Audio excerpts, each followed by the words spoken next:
Personne n'a jamais vu la moindre photo du cadavre d'Oussama Ben Laden. C'était la volonté expresse du président américain. Et pourtant, polémique aux États-Unis, car l'un des soldats qui a participé à l'opération pour tuer Ben Laden il y a quelques années a bien conservé un cliché de ce cadavre. On va en parler avec David Benaïm, notre correspondant aux États-Unis. Bonsoir David.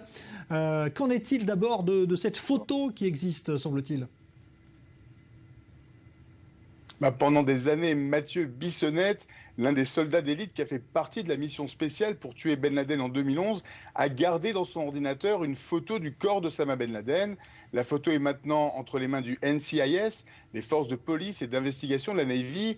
Bissonnette a remis aux autorités son disque dur dans le cadre d'un accord qui lui permet de ne pas être poursuivi pour avoir révélé des informations classées secret défense. Mais les problèmes juridiques ne sont pas terminés pour cet ancien Navy SEAL. Coup du sort, le disque dur contiendrait des documents ne faisant pas partie de son accord d'immunité.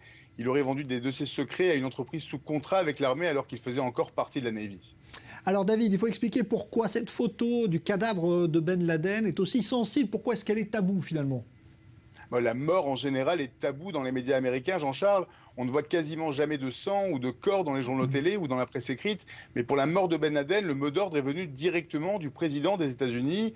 Barack Obama ne souhaitait pas brandir de trophée de sa victoire et avait avancé des raisons de sécurité nationale. La diffusion de la photo d'un Ben Laden mort aurait pu provoquer un éveil populaire auprès des militants d'Al-Qaïda, avec le risque d'une utilisation de l'image pour appuyer son statut de martyr. Le gouvernement américain a toujours affirmé avoir jeté son corps dans la mer peu après sa mort, notamment pour éviter toute possibilité de lieu de pèlerinage autour de sa dépouille. Alors il faut expliquer, David, que celui qui détenait cette photo, ce Navy SEAL, a déjà fait scandale aux États-Unis.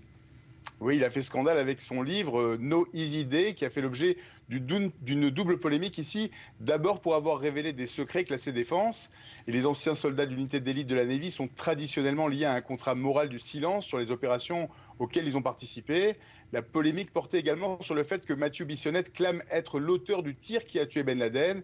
Or, un autre soldat, Rob O'Neill, est crédité pour avoir donné le coup de feu fatal. La personnalité de Bissonnette déplaît fortement au grand public ici. Il a essayé à plusieurs reprises de capitaliser sur sa participation au raid, donnant de nombreuses interviews, d'abord sous couvert de l'anonymat, puis à visage découvert. Les Américains adorent leur héros, à condition qu'ils jouent la carte de la modestie. Il semble que Mathieu Bissonnette fasse les frais de sa vanité aujourd'hui. Merci David Benaïm, donc en direct de New York aux États-Unis.